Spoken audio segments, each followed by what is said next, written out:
Mas para a terra que estava aflita, não continuará a escuridão. Deus, nos primeiros tempos, tornou desprezível a terra de Zebulon e a terra de Naftali, mas nos últimos tempos tornará glorioso o caminho do mar, além do Jordão, Galiléia dos gentios. O povo que andava em trevas viu uma grande luz, e aos que viviam na região da sombra da morte resplandeceu-lhes a luz. Tu, Senhor, tens multiplicado este povo e aumentaste a sua alegria. Eles se alegram diante de ti, como se alegram no tempo da colheita, e como exultam quando repartem os despojos. Porque tu quebraste o jugo que pesava sobre eles, a vara que lhes feria os ombros, e o cetro do seu opressor, como no dia da vitória sobre os midianitas. Porque toda bota com que o guerreiro anda no tumulto da batalha, e toda roupa revolvida em sangue serão queimadas, servirão de pasto ao fogo. Vamos ler juntos os 6 e o 7. Porque um menino nos nasceu, um filho se nos deu, o governo está sobre os seus ombros, e o seu nome será Maravilhoso Conselheiro, Deus Forte, Pai da Eternidade, Príncipe da Paz. Ele estenderá o seu governo, e haverá paz sem fim sobre o trono de Davi e sobre o seu reino, para o estabelecer e para o firmar, com juízo e com justiça, desde agora e para sempre. O zelo do Senhor dos Exércitos para isso. Amém. Podem sentar.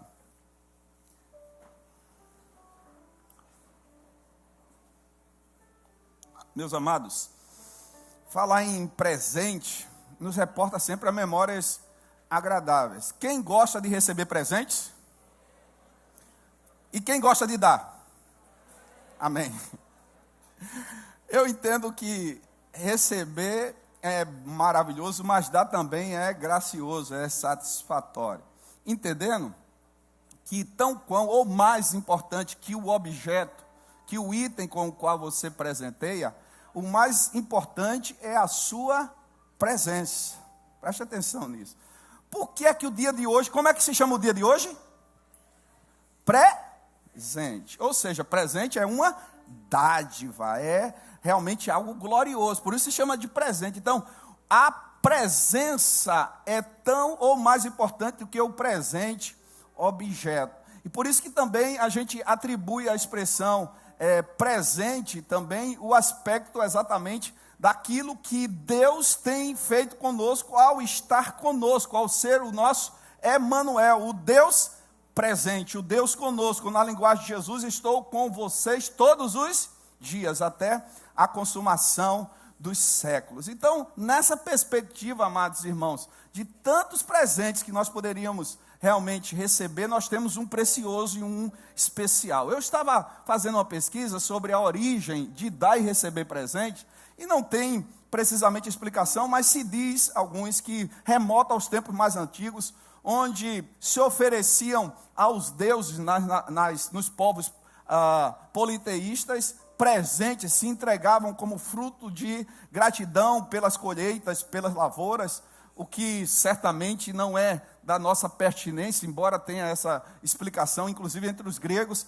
Existe também explicação da parte de Carl Jung, um dos que foi preconizador de uma abordagem da psicologia analítica, que ele diz que presente seria um tipo de estereótipo ou de protótipo de uma nova fase, de um novo momento, de um novo instante. Por exemplo, se dá presente quando a criança nasce, se dá presente quando está se formando num curso para transicionar para outro, se dá presente quando se casa, como uma nova fase, se dá presente em um novo instante, como abordando um novo tempo, um novo momento. Então, nessa perspectiva e direcionamento, nós temos inaugurado na história exatamente aquilo que seria uma nova fase que determinaria o curso da história. Está aqui presente no nosso texto, profetizado há 700 anos antes de Jesus, numa transição do reinado de Acais para Ezequias, melhor dizendo, como rei de Judá, num tempo que o povo estava sendo atacado por um império chamado Assírio e vivendo uma angústia muito grande, porque o reino do norte tinha sido destruído, o reino do sul estava sendo bombardeado, e Isaías, usado por Deus, fala sobre o seu tempo e fala sobre o futuro. O povo de Israel já viveu tempos muito difíceis, de opressões, de aprisionamento, de escravidão, em várias fases da sua história. De forma bem forte, lá os 430 anos do Egito. Depois temos o período aqui que antecede o que chama de cativeiro babilônico, 70 anos de opressão, de sofrimento. Depois vamos ter o período romano, sobre o qual reportaremos, onde um tempo longo o povo padece e sofre, e numa expectativa muito grande de uma resposta, de um escape, de uma libertação, de uma saída. Uma parte do povo acreditando mais no aspecto político, econômico, militar, mas outros confiando no significado da profecia. Por isso que até muitos dos discípulos acreditavam que o reino era mais humano, era mais político. Tanto é que quando Jesus está para ascender aos céus e subir aos céus, o texto sagrado chega a dizer que eles perguntam: será nesse tempo que o Senhor restaurará o reino de Israel? E Jesus responde: não vos compete saber a época nem os tempos que o Pai estabeleceu por sua própria vontade, por seu próprio desígnio, e aí anuncia a chegada do Espírito Santo. Mas recebereis virtude ao descer sobre vocês o Espírito Santo, e serão minhas testemunhas tanto em Jerusalém, Judéia, Samaria e até os confins da terra. Uma lição importante sobre isso, irmãos. Nós estamos aqui com os pés centrados neste mundo, mas com nossa mente voltada para os céus. Embora os aspectos humanos, do ponto de vista também político, econômico, tenha a ver com o nosso dia a dia, mas nossa mensagem vai além dessa realidade, vai além da política humana temporal, vai além dos aspectos econômicos. Nossa mensagem, ela, na verdade, ultrapassa tempos e épocas. Ela aponta para a esperança bendita que há em Jesus Cristo. E Ele é quem é de fato a resposta, a solução, a saída, o escape que tantos estão a precisar e a necessitar. Então, sobre este presente, eu quero declinar alguns aspectos importantes que ele significa para nós. O presente, ele tem importância dada ao seu significado, quando ele nos é útil. Vamos ser sinceros aqui, uma pergunta para você: quem já recebeu um presente que não lhe foi útil? É difícil levantar a mão, mas é verdade. Em alguns tipos de presente você pergunta: para que isso vai servir? Mas você tem que ser gentil, gracioso e receber com toda a galhardia, com todo carinho.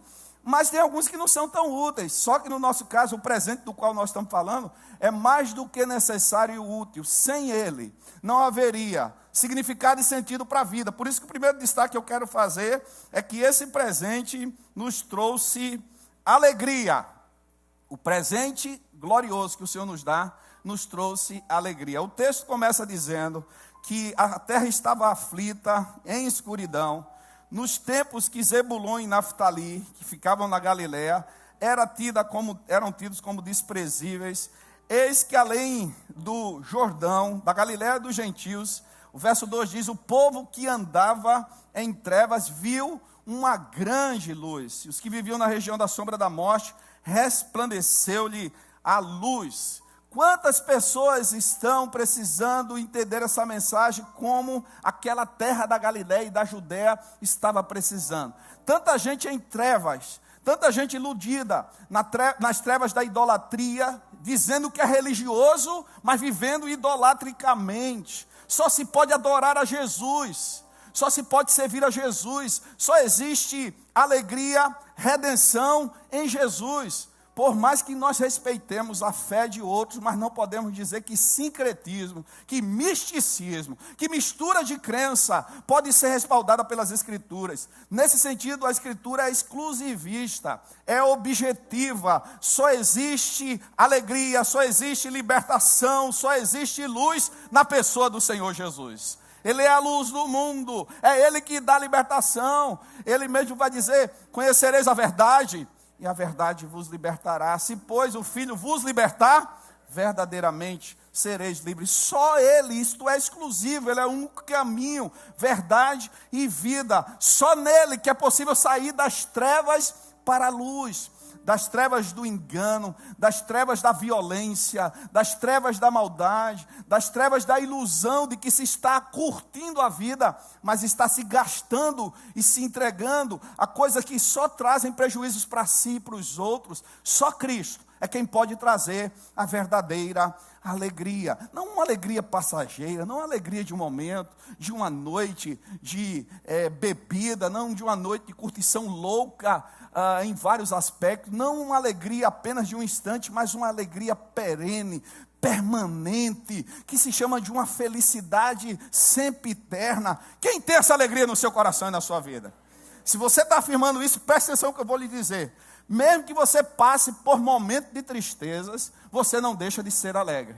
Mesmo na perda, ainda no luto, ainda no sofrimento, ainda na enfermidade, ainda no acidente, ainda que seja os momentos mais adversos, se você verdadeiramente tem Jesus em sua vida, você é alegre, você é animado na presença do Senhor, porque Ele está em nós. Ele está conosco em todos os momentos. A terra de Zebulon e Naftali estava então em trevas, estava em tristeza, em desolação, mas o Senhor entrou nesta história. Onde é que Jesus nasceu? E veja que coisa gloriosa e preciosa. Jesus nasceu justamente na Galileia, quer dizer, ele nasce em Belém, melhor dizendo, como referência, como profecia, mas onde é que ele viveu? Viveu na Galileia dos gentios. Para lá foi com 2 anos de idade e viveu até os seus 30 anos em Nazaré. Onde é que ficava Nazaré? Nessa região aqui de Naftali,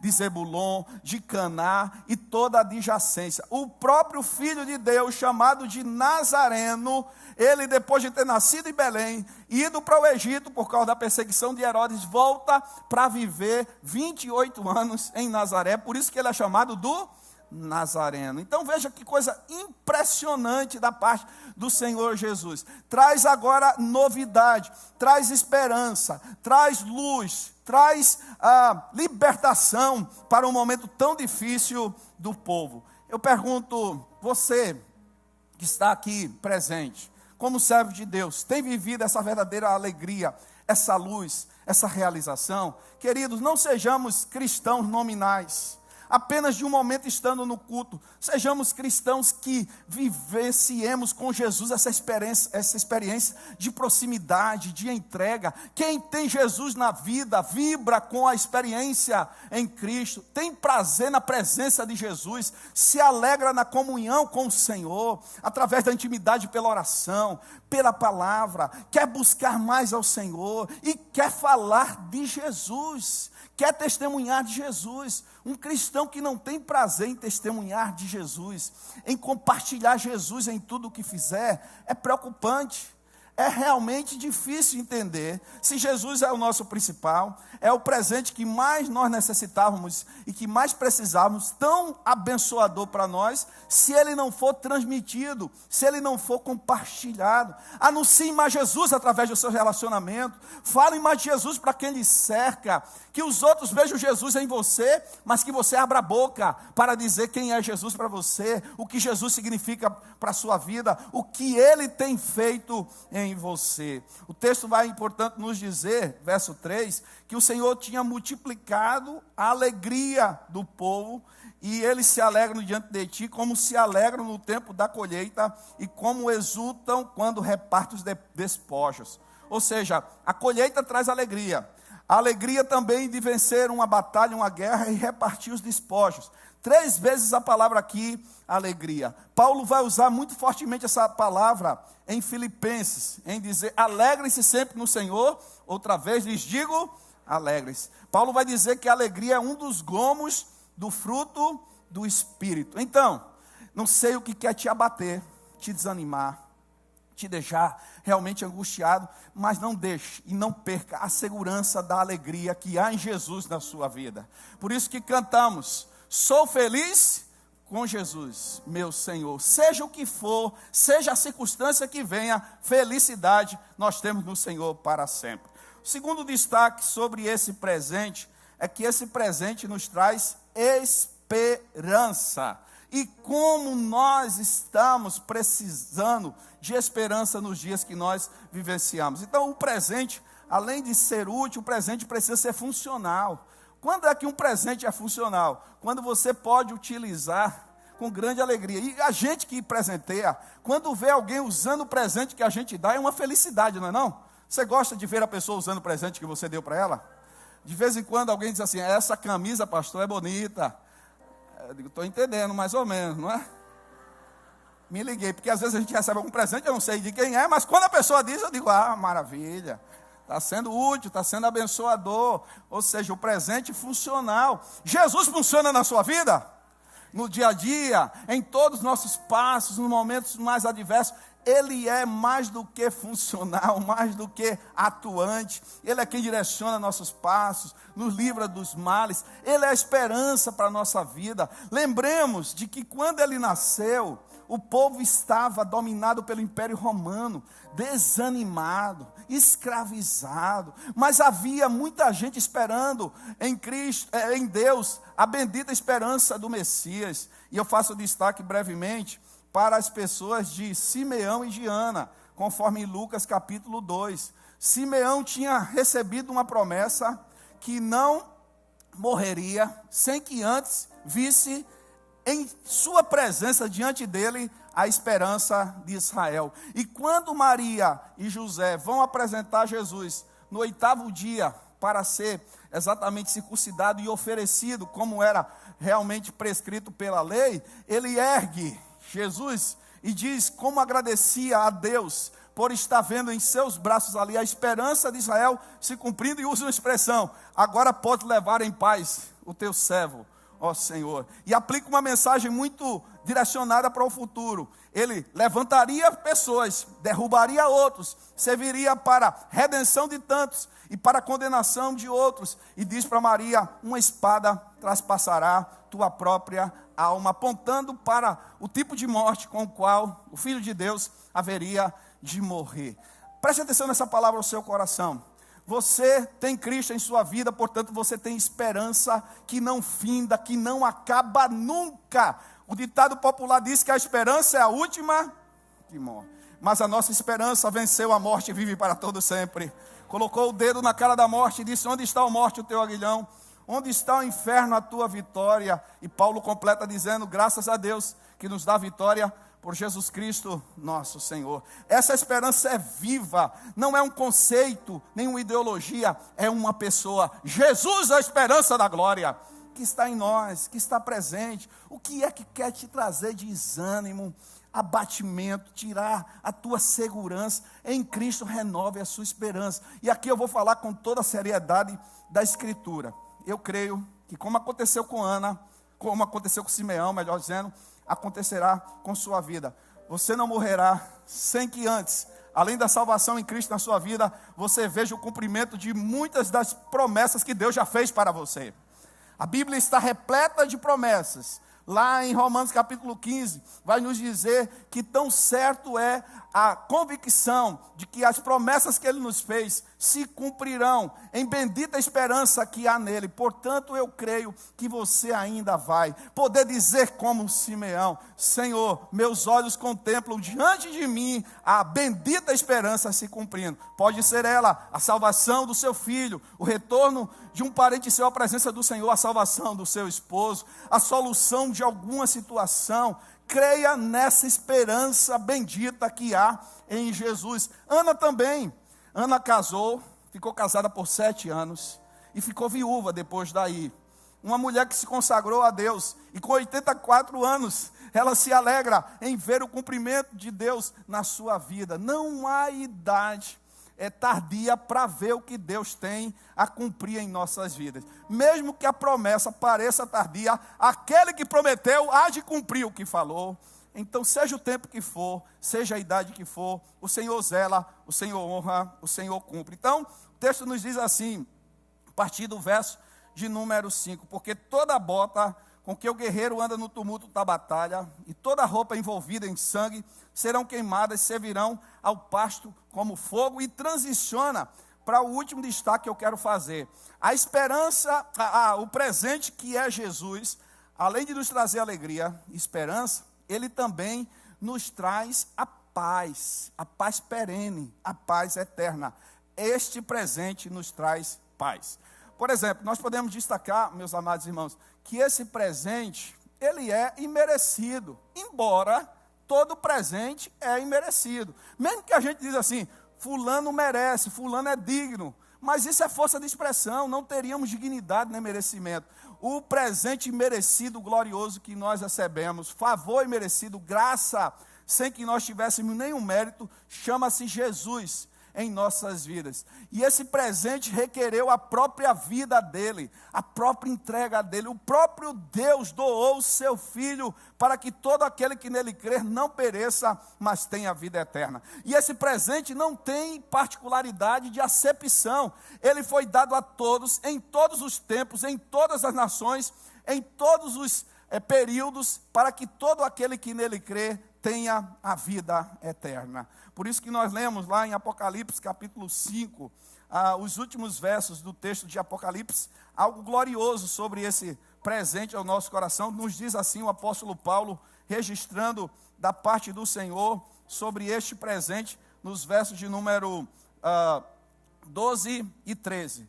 Proclamando com grande voz, pessoas de todos os povos, raças, tribos, línguas e nações, digno é o Cordeiro que foi morto de receber o poder, a riqueza, a sabedoria, a força, a honra, a glória e o louvor. Então ouvi toda criatura que há no céu, sobre a terra, debaixo da terra e sobre o mar, e tudo que neles há, estava a dizer: aquele que está sentado no trono e ao Cordeiro, seja o louvor, a honra, a glória e o domínio para todos sempre. Amém. É este Senhor que nos dá a sua eterna paz. Paz que tranquiliza o nosso coração e que não é sinônimo de que externamente esteja tudo em tranquilidade. Eu me lembro de uma ilustração, eu gosto muito de citá-la, que alguém pediu para alguns pintores renomados tentarem reproduzir os quadros que mais traduzissem a ideia de paz. E 2 quadros foram para o final. Um que traduzia um espaço de um aroma, de um campo belíssimo, de um tipo de açude, com brisa, com os animais lá cantando, brincando, e tudo que parecia o clima mais agradável. E um outro pintor, uma cachoeira, com uma queda d'água daquela mais agitada possível, desaguando lá, que você, quando olhava o quadro, dava para perceber no coração uma queda d'água poderosa, com aquele barulho de água, enquanto havia lá em cima da cachoeira um galho com um ninho de um pássaro, e lá dentro uma família de pássaros cantando com o seu bebezinho lá. E aí esse quadro ganhou, e o pintor explicou dizendo: a paz não é aquilo que simplesmente se vê no externo, nas circunstâncias, mas a paz é o que está no interior. Mesmo a agitação da vida, mesmo que você esteja passando por uma cachoeira, a mais pesada possível, de lutas, de batalhas, de enfrentamento, de perseguição, de provação, de perda, você tem essa paz, porque ela está com você no seu coração, que se chama Jesus Cristo, Filho de Deus. Portanto, nesse sentido, diz o texto, a partir do verso 6, porque o menino nos nasceu, ou seja, o Senhor nos deu o seu Filho, o Filho se nos deu, o governo está sobre os seus ombros, e o seu nome será Maravilhoso Conselheiro, ou seja, aquele que é fonte de toda a sabedoria, que tem o conselho eterno, que aplica essa mensagem às nossas vidas. Não existe sabedoria fora de Jesus. Pode ter conhecimento, pode ter outras situações, mas não sabedoria. Jesus é a fonte de toda a sabedoria, do conselho eterno através das Escrituras.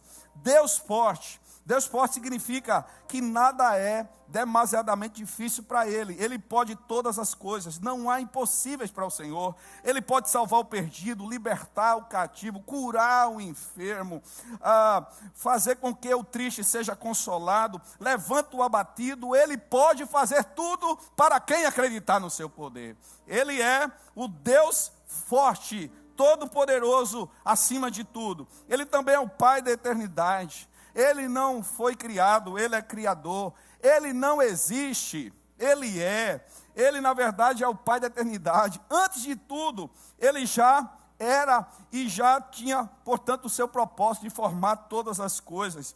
Ele precede a existência do tempo. Antes da própria eternidade, ele já era e continuará para sempre. Por isso que a Bíblia diz que ele é o princípio e o fim. Ele, portanto, é o Pai da eternidade. E ele é o príncipe da paz. Foi ele que nos disse, deixo-vos a minha paz vos dou. Não a dou como o mundo a dá. Não vos atemorizeis, nem vos perturbeis. Meus queridos, alguma coisa está querendo tirar a sua paz, a sua tranquilidade, inclusive quanto ao que você está vivendo, quanto a esta semana, quanto ao próximo ano. Deixa eu falar uma coisa aqui para você. O nosso Deus, ele está aqui agora conosco no dia 7 de dezembro, mas ele já está lá no dia 1º de janeiro de 2026, cuidando das nossas vidas. Ele está no agora e ele está no amanhã. Celebra antecipadamente, você vai ter um restante final de ano e um novo ano cheio da graça do Senhor. Na alegria que há em Cristo, na esperança que há em Jesus, na paz que só Ele pode dar. Celebre com isto, alegre o seu coração, renove sua gratidão. E eu fecho essa palavra fazendo a seguinte pergunta sobre esse que tem o governo de paz, que reinará para sempre, que sentou no trono de Davi, não um reino humano, mas um reino eterno, com justiça, como o Senhor glorioso. Eu quero perguntar, que presente a gente pode doar para o Senhor? Qual presente a gente pode dar como forma de gratidão? E aqui eu quero só, rapidinho, só citar, para no outro momento a gente refletir.